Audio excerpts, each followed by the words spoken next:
Hi, I'm Melody. I'm Candi. And I'm Gabe. And you're listening to Quirks, Bumps, and Bruises. So, y'all, if you could go back to your childhood, for me, that's a little longer than you guys. You got to go back further. I got to go back further. But if you could go back to your childhood for one day, just one day, and you could do anything you wanted to do in that one day, what would that be? I think that's such a great question because I think each of us would have a different answer for that. So, Candi, I'm going to ask you first. If you could go back to your childhood for one day and do anything, what would that be? I think one of the first ones that I would do is dress up like a Disney princess and just go all around shopping with Mom. You know how like it's okay and acceptable when kids wear their little, like my son will wear his Iron Man outfit and we'll go to the grocery store. But I mean, for some reason, it's not appropriate for a 37-year-old girl to do that anymore. Well, why is there a Belle costume hanging in your office? Yeah, well, old habits die young. So did you do that as a child? Oh, yeah. And so you would dress up and you loved that. And, you know, I think about, too, just, you know, I think of like something I would like to just do that I did when I was a kid and didn't care for when I was a kid is taking naps. You know, like in school when you were in kindergarten, they forced you to take an hour nap. And it was like killing you if you had to take one. Oh, and now you would kill to get one. Why we don't do that, I'll never know. We didn't. We definitely did not appreciate that enough as children. No. Oh yeah. No. All right. So you love the imagination of just being a Disney princess or a princess of any kind. You are a princess, Candi. Thank you. Like You my are. crown. Don't You are feel definitely that. a princess. Don't feel that. So what about you, Gabe?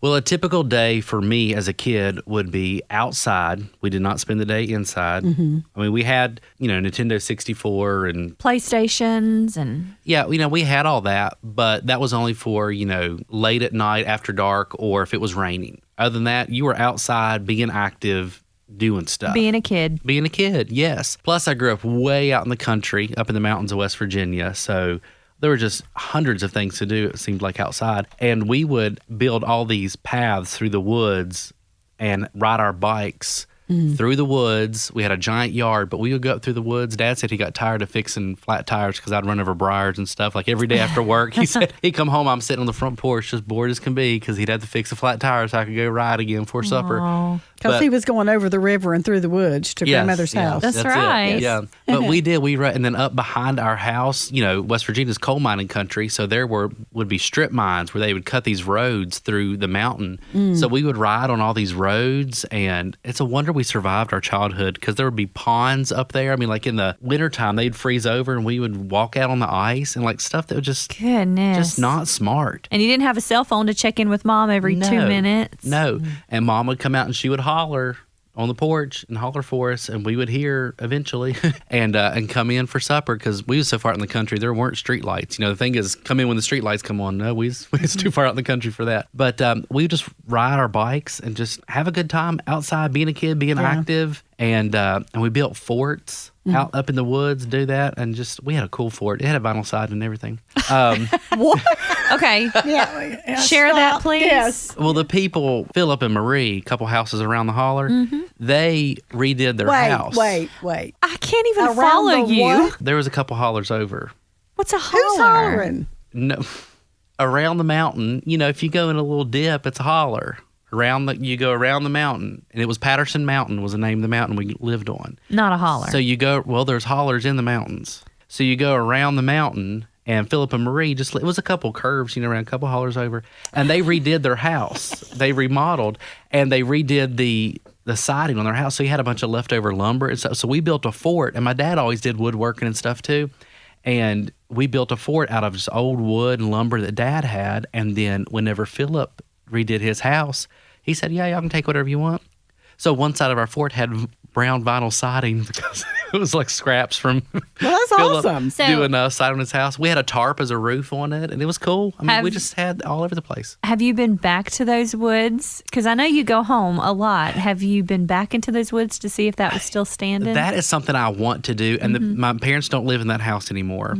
But the people they sold it to, we know really well. So I know all I would have to do is call them up and I could go up there because I would honestly love to go inside the house because that's the house we lived in from the time I was born until I was 9. All my childhood memories are there. Inside and outside. I would love to see it again, but I'd love to take my son there. My dad built a clubhouse for us out in the backyard. I hope it's still standing. I would love to take my son there. And the fort probably isn't still standing. I mean, it wasn't really built. I mean, it had good siding on it. It had good siding, so it was weatherproof. But I would love to. I would love to go back up through there and just, it'd be good memories. Good stuff. You know what I miss too is just being taken care of. I think when you get older and you become a mama and you're suddenly going to bed after everybody else and you're making sure everybody's up and I think I miss that is just the carefree being life cared of the child. for. Being held and just no worries. Your supper's always there. You don't always know as a kid what time it is. Is it lunchtime, breakfast time, dinner time? But you always had your food there, and you were just always taken care of. Well, Melody,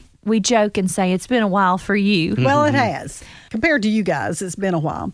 So I grew up in the situation where we had no technology except for like TV and radio and that kind of thing. And you survived? Yes, and probably a little better off, I think. Well, I did too. When we see what's going on now with social media. But we were I was very much, and I have an older brother and a younger brother. We were outside. I'm kind of like Gabe mentioned, constantly. When we came home from school, we had a snack. Sometimes we'd go ahead and get our homework done, and then maybe not. But we were out the door. Oh, yeah. We were out the door, and I lived in a very kind of a wooded area. We built forts too. I did not have vinyl siding though. Oh, well, I feel like I missed out a little bit on that. Yeah. But we would build we'd dig holes and have the forts and get crouched down in them like we were somebody was trying to get us, or we would an imagination. Imagine. Oh yeah, yes. I grew up, and I to this day I feel like my imagination will kind of go down the road a few miles. When you're so creative. Yeah, because we were taught that to use. I mean, we would take an old refrigerator box and it would suddenly become something. Right. A fire truck or a kitchen. Color it. Yep. Yeah. And then I had cousins that lived through those woods. And so we would, go through the woods. And lots of bike riding. We, too, Gabe, it sounds like you and I had a lot of the same kind of childhood because I would ride my bike. I lived on a road that had kind of a beginning and an end. You know what I mean? And it was only about a mile or two. Okay. And so we would just ride, all up and down the road. And my mom would say, just be home in time for dinner. When the sun starts going down, come on. You didn't have to worry about, like now, if I had children now, I would not let them out of my sight if they were outdoors. Oh, yeah.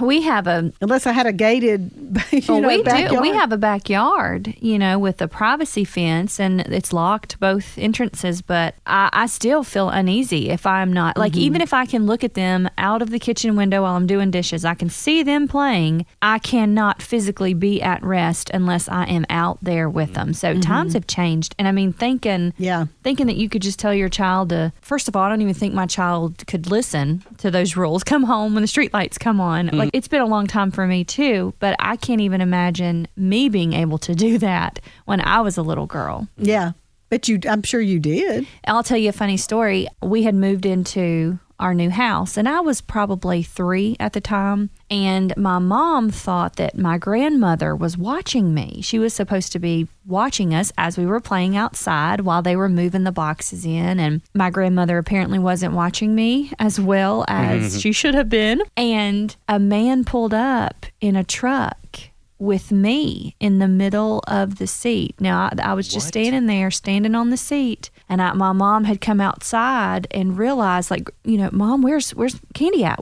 And right at that time, the man pulls in, and I'm right in the seat beside of him. He had said, I saw y'all moving in. I live a few houses down across the street, and I saw this little girl, young girl, and I figured it was her. I'd never seen her in the neighborhood before, but she was in her yard, and I just So you had walked down to I had his walked house all. Oh yeah, at I had 3 years old? At 3 years old, and so Who got the spanking, you or your grandma? my granny, both of us, both of us. Oh, goodness. Wow. I know. It's just not like that anymore. It's not. It's just not like that anymore. So childhood memories are so much fun. The other day I had gone to my dad's house, and across the street from my dad, there is a family that has like 4 kids. And every time I go see my dad, it just makes me smile so big because the little girl is out doing cartwheels in the front yard.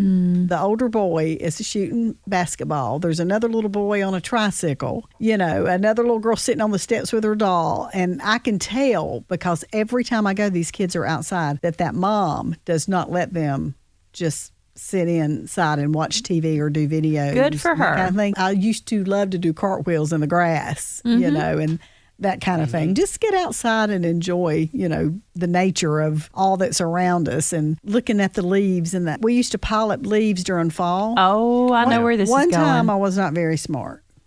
My brothers would dare me to do. I was a daredevil, like I would do anything. I mean, I wasn't scared to try things, but I wasn't real smart in this instance. They piled up a bunch of leaves, and then they put a ladder in front of the leaves and told me that if I jumped off the ladder into the leaves, that it would like you wouldn't go down the leaves. Yeah, it would just like hold me up and be like Patty. supple and just yes. It didn't work out why, did it? No, that's why I walk kind of funny even today. Gravity had already been discovered even Yeah. back then. Yes, they would have. Yes, they would have me do. I had 2 brothers, mind you, one older, one younger, and you can imagine. So you were right in the middle. I was right in the middle, and I was used as a pawn many times for I'm sure, many different yeah, things. But yeah, thinking about childhood memories is good memories for me. I know it's not like that for everybody. No. That's true. There are a lot of adults now that look back on their childhood and those memories aren't there.